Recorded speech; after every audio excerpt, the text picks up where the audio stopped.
রাখতে হবে, ঠিক আছে?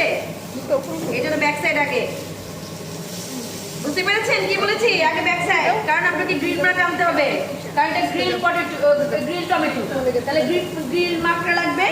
কি বলে? একটু টং দিয়ে একটা টমেটো দেওয়া হবে আপনাদের, টং দিয়ে একটুখানি চাপ দিবেন যাতে গ্রিল মার্কটা সুন্দর হয়।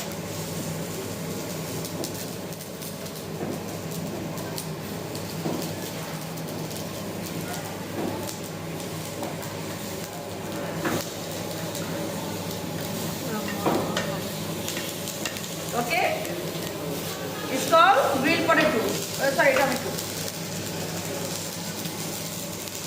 টমেটো তো কাঁচাই খাওয়া যায়, শুধুমাত্র দেখার জন্য যে গ্রিল মেথডটা আপনি জানেন কিনা, ঠিক আছে? এটার জন্য আপনাকে